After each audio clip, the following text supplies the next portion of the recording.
Hello, Amy. Please come to Isa Restaurant across from the station right away. The whole family is here waiting for you. Isa Restaurant? You mean that French restaurant place? What do you mean the whole family is waiting? Actually, I reserved the place. I even invited the family members who usually can't make it.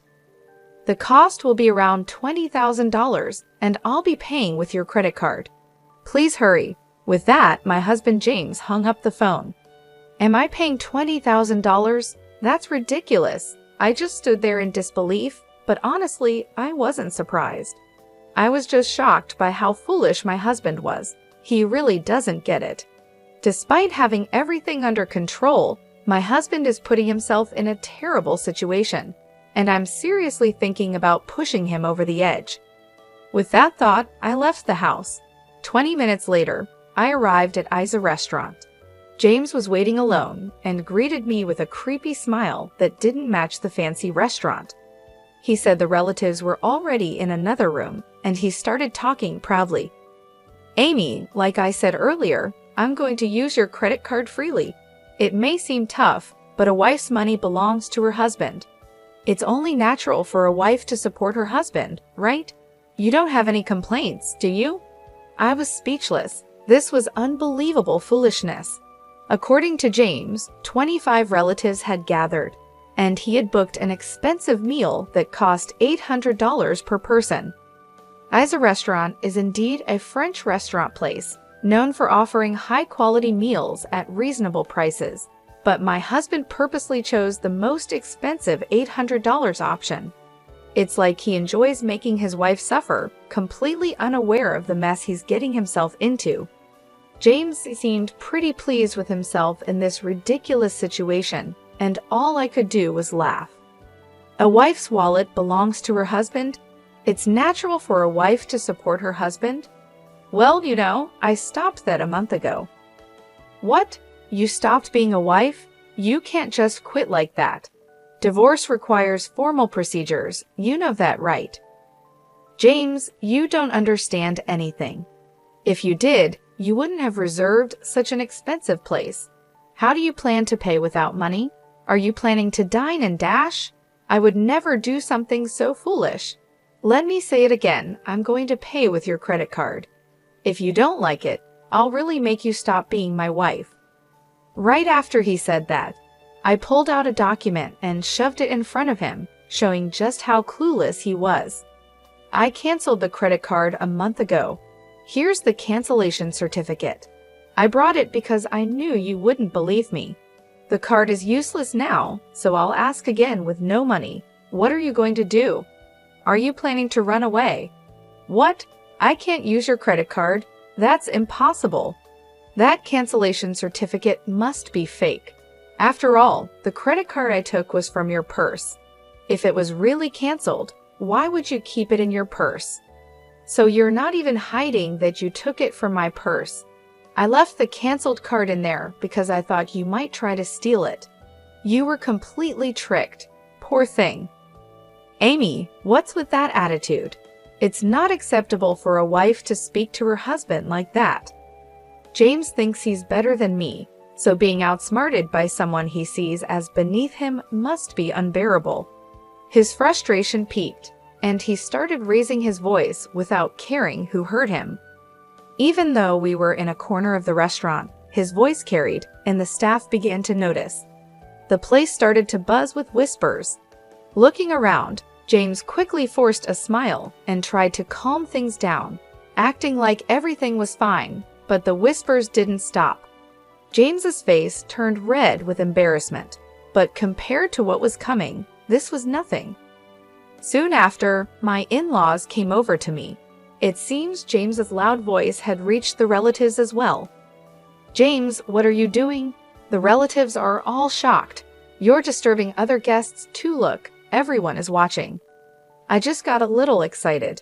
It's nothing serious, so don't worry. It seemed my in-laws hadn't caught the details of our conversation and looked confused, but they didn't say anything more. James was smiling slightly, trying to smooth things over, but he was probably relieved inside that his parents-in-law had shown up. He only shows his true self to me, especially since he works for the company his father runs. In front of him, James always pretends to be the perfect husband. I also looked shocked, just like my in-laws, but James gave me a stern look and silently warned me, "Don't say anything unnecessary. I won't forgive you if you do." I could feel the pressure from him. He has always tried to scare me and control me with force. I used to be afraid and would do what he wanted, but this time I couldn't take it anymore. James inviting the relatives turned out to be the perfect chance to show everyone his true colors. I started talking to my in-laws about who was going to pay the bill. James planned to use my credit card, I explained. He took the card from my purse and reserved this restaurant without asking me. My in-laws were shocked. That credit card was actually canceled a month ago, but James doesn't know that and was planning to use it anyway. He doesn't have any money, so how does he plan to pay? "Wait a minute, Amy," they said, confused. "Are you saying James took your card and planned to pay for today's meal with it?" James said he would cover the cost, which is about $20,000. But if what you're saying is true, was he really planning to make you pay $20,000? That's hard to believe. Could this be a misunderstanding? My in-laws were clearly upset, which is the usual reaction. Even though it sounds unbelievable, it's the truth. Trying to hide what was really happening, James started talking in a cheerful tone with a forced smile. "Amy is mistaken. I plan to treat everyone at my own expense. I'll settle the bill, so don't worry." With those words, James walked over to the cashier to pay, throwing a creepy smile my way. It was obvious he didn't believe that I had really canceled the credit card, even after I showed him the cancellation certificate. After a while, James returned with a smile, and my in-laws seemed relieved that the payment had been taken care of. But I could sense James's tension. He must have been panicking inside, realizing that things were going wrong because the credit card didn't work. That was no surprise, since I had definitely canceled it. The only option left for him was to pay the $20,000 himself, but he couldn't do that. I also knew what he was hiding in that moment. I gave him a cold stare and said, "Tell the truth before things get worse." My words made him nervous, and his face changed. After thinking for a moment, he finally admitted the truth. "Sorry, Dad, Mom, I really couldn't make the payment. Amy's credit card was actually canceled." "Is that true? Were you planning to use Amy's card to pay?" his parents asked. "It's a misunderstanding," he tried to explain. "It's true I intended to pay today's expenses with Amy's credit card, and I had discussed this with her. I was just shocked to find out the card was already canceled. I apologize, but I'll have to ask for help to cover this myself. I promise I'll repay you." He was mixing lies with the truth, trying to find a way out of the situation with surprising boldness. Then he leaned over and whispered to me, "Why did you cancel the credit card? Are you trying to embarrass me?" "Why? It's simple. I didn't want you to use it without my permission," I replied firmly. "The real issue isn't the embarrassment. It's the fact that you were using the card without my consent." He looked at me, surprised by my bold response, and quickly said, "Be quiet. Don't talk about this here. Keeping a canceled card in your purse just causes confusion." But it seemed my in-laws had overheard our conversation, and they turned to James with a stern look. "James, what are you doing? You tried to use Amy's card. Taking it from her purse without permission is unacceptable." "Oh, well, there were reasons," James stammered, struggling to find the right words when his father pressed him. Sensing the opportunity, I decided to explain everything in detail, wanting to reveal his true nature to his parents.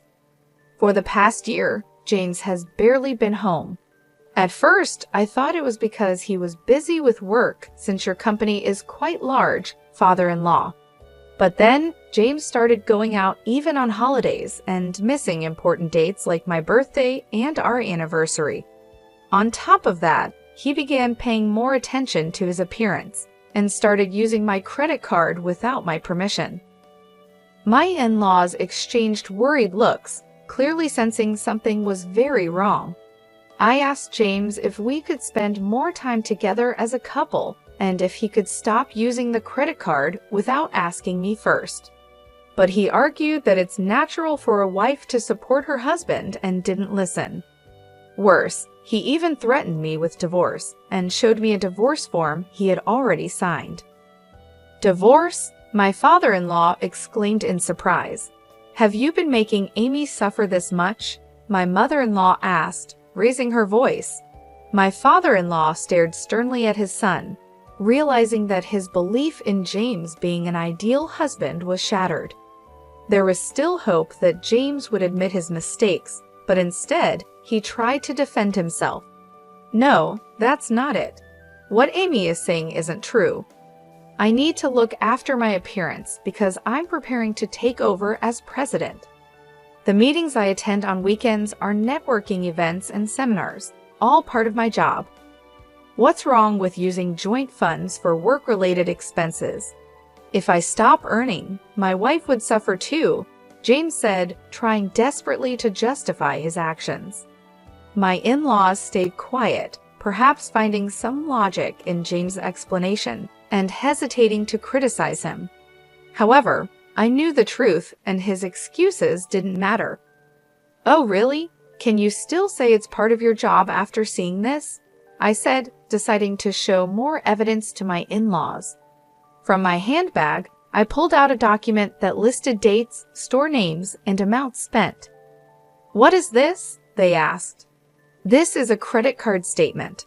As you can see, it shows purchases of luxury items for women." "Why would you buy things like that?" I asked, holding up the document. James quickly tried to grab it from me, but I moved his hand away and looked at him, demanding answers. "Why did you buy luxury items for women with my credit card? Cosmetics and jewelry aren't needed for your job, are they? Can you explain this?" Those were gifts for the women at work, for their birthdays. It's important to be liked by women in business, you know. The expense was necessary, James said, sounding unsure. His explanation was confusing, but considering his position at work, there might have been some truth to it. Saying it was for birthday gifts might seem reasonable, but this time his parents didn't believe him. Whatever the reason, the fact remains you used Amy's card without permission. If it was really necessary, you should have talked it over with her. Buying luxury brands just because female colleagues asked for them doesn't seem believable. "I'm sorry. I apologize for using my wife's card," James finally admitted. "I promise I'll never do it again. Please forgive me," my husband pleaded, making an apologetic gesture toward me and his parents. However, my father-in-law's anger didn't fade easily. He sternly warned my husband, "Just because you're married doesn't mean you can use someone else's credit card without permission. And since the amount is significant, make sure to pay Amy back for the money you spent." "All right, I'll refund the money," my husband said, looking downcast and appearing thoughtful, but I wasn't convinced. Did he really think I didn't know he was still hiding something? This was just the beginning of the real challenge. My husband, his parents, and I headed to the room where the other relatives were waiting. Once there, I took out my smartphone from my bag and pressed the play button. The sudden sound surprised my husband, and he stared at me in disbelief, his face quickly turning pale. The audio was a conversation between him and a woman where he was insulting me, and the woman was saying, "Hurry up and divorce your wife." The family members around us were shocked by what they heard. "James, who is this woman?" I asked. "Oh, well, my husband desperately searched for an excuse." His parents glared at him angrily, and the relatives were horrified by the situation. My husband was now facing another crisis right after the credit card issue, without a moment to recover. "There's no hiding it anymore. You're having an affair, weren't you?" I said firmly. My husband started sweating and quickly shouted, "That's not true. I'm not having an affair. It was wrong of me to speak badly about you, but she's just a friend, and we were just hanging out. By the way, when did you record this? Eavesdropping is illegal. Although he admitted to insulting me, he kept denying the affair and tried to shift the focus onto me, blaming me for recording the conversation. But I wasn't backing down. I explained the facts so he couldn't escape. James, I've been keeping an eye on you for a while. The credit card history made the affair obvious. That's why, while you pretended to go to work, I installed a listening device in your car. A listening device in the car? That's ridiculous. As I said earlier, eavesdropping is illegal. Do you understand that? If it's to gather evidence of infidelity, it's not illegal as long as it's not used for stalking or anything similar. I responded firmly, showing that I wasn't going to back down. I was ready to do whatever it took to uncover the truth, focusing on my own well-being and finding justice in our troubled relationship. My husband fell silent, realizing he couldn't justify his actions, but he still couldn't admit the truth. Instead, he turned to his parents and relatives, saying, "Everyone, please don't believe what she's saying.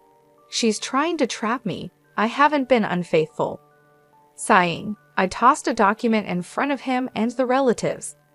"What is this?" he asked, looking uneasy. "What do you think it is? It's a demand for compensation." As soon as I said that, my husband's face turned pale. The document was a compensation claim I had sent to his mistress. Through an investigation, it was confirmed that he was having an affair with a woman named Lily. So I went to Lily and demanded compensation from her before coming to him. "You met Lily directly and demanded compensation? What were you thinking?" My husband was so shocked he couldn't speak. But really, he had no right to blame me while ignoring his own mistakes. Surprised? But she told me everything. She didn't hide your wrongdoings. You were buying luxury items for her with my credit card, weren't you? The excuse about gifts for female employees was obviously a lie. It was all for her. Lily admitted everything, and because of my credit card, she agreed to pay compensation. That's why I brought this compensation claim. My husband looked up at the sky, his face full of despair. I waved the compensation claim in front of him, showing it off. Unable to hide his irritation, he raised his voice, saying, "Damn, to think you planned all this without me knowing. You're truly a cunning wife." "I was your wife, but that's in the past. I told you a month ago that I quit, didn't you hear? In fact, the divorce papers have already been submitted. I'm just an acquaintance now." "Did you really submit the divorce papers? Why are you surprised?" "I simply submitted the divorce papers you waved in my face to try to trouble me. Everything was done through the proper procedures. Any complaints? But you shouldn't just file for divorce on your own.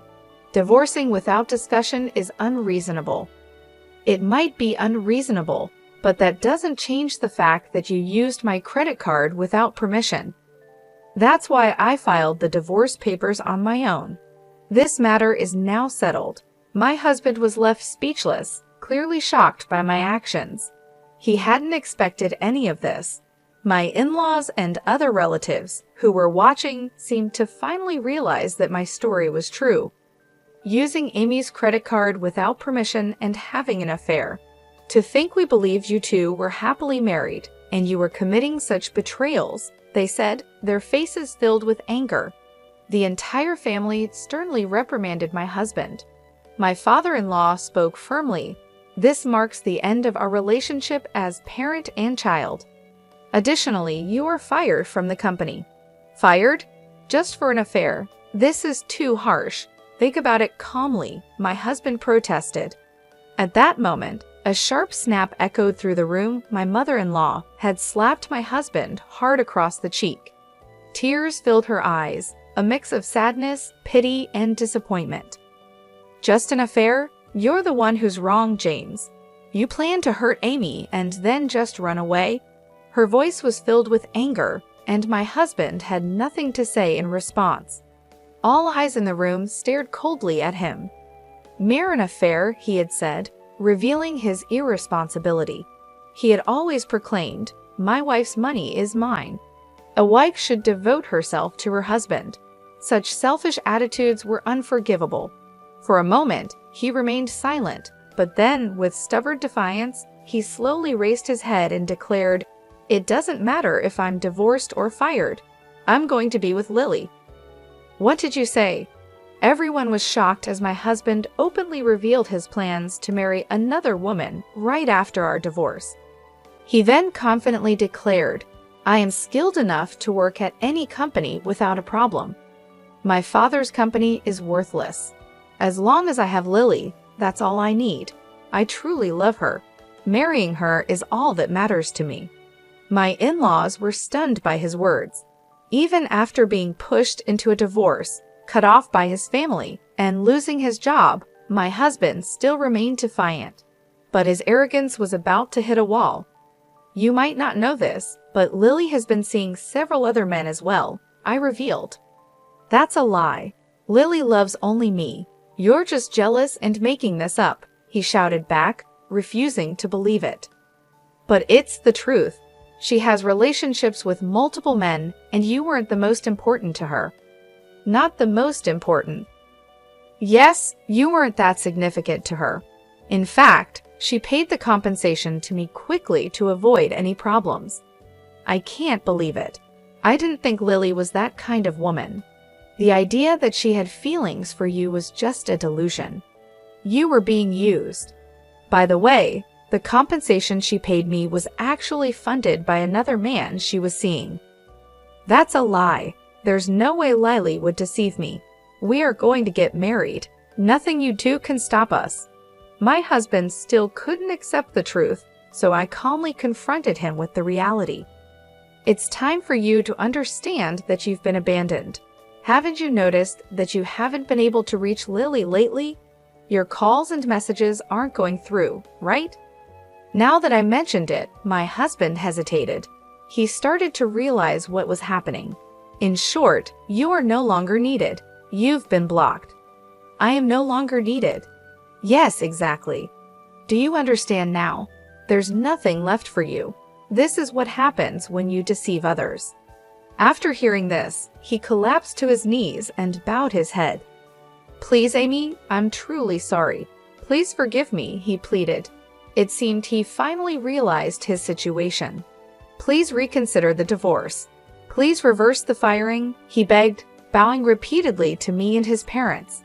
But everyone had already moved away from him. "It's too late for apologies now. I will demand a fair division of our property and the money you wasted using my credit card.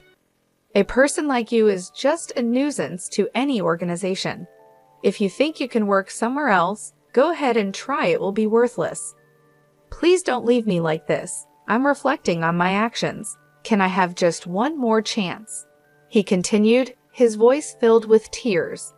He appealed to his father, but my former father-in-law, having given up on his son, ignored him and hurried out of the restaurant. His wife followed, and the relatives also began to leave, showing no further interest in my husband. "Well, I'll settle the payment then," I said. "What?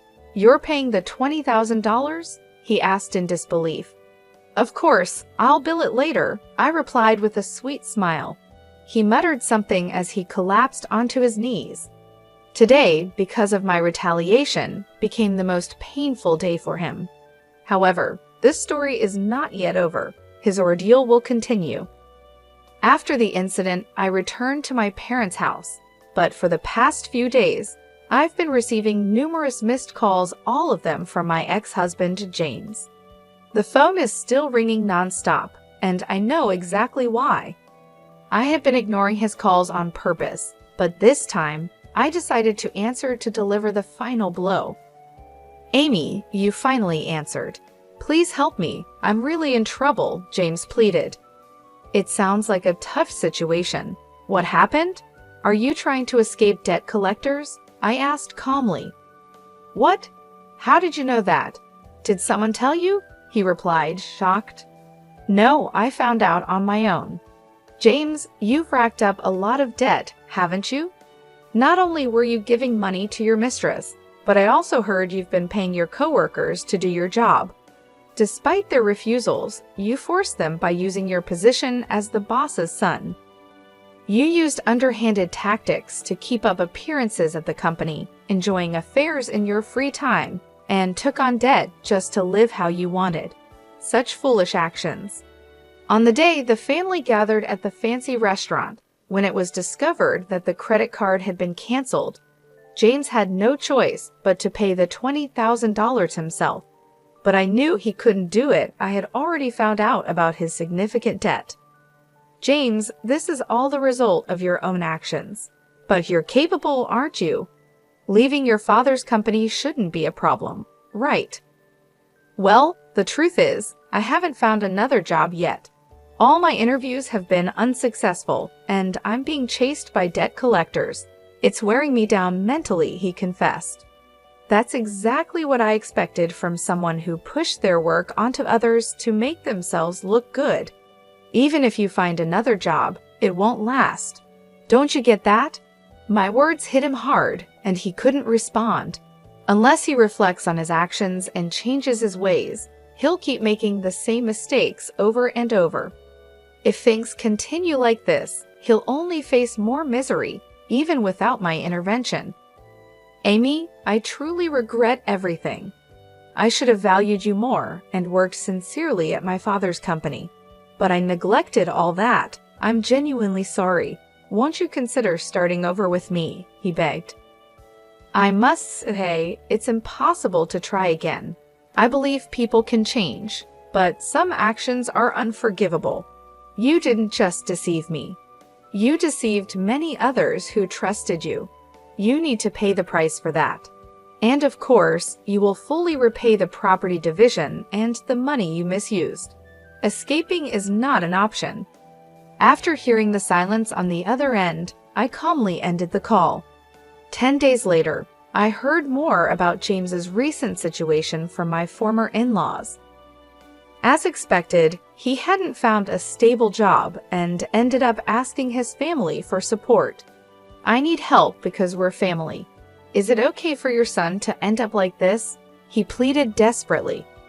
It was frustrating to see him ignore and deceive his family and relatives, only to turn to them for help when he was in trouble. His self-centered behavior is something I've always noticed.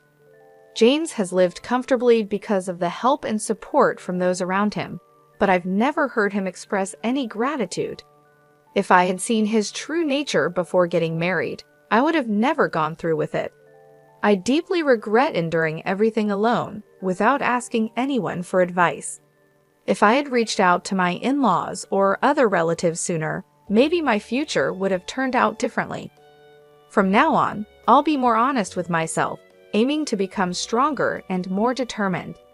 It's time to say goodbye to the weaker version of myself and step forward with a firm resolve into a new beginning.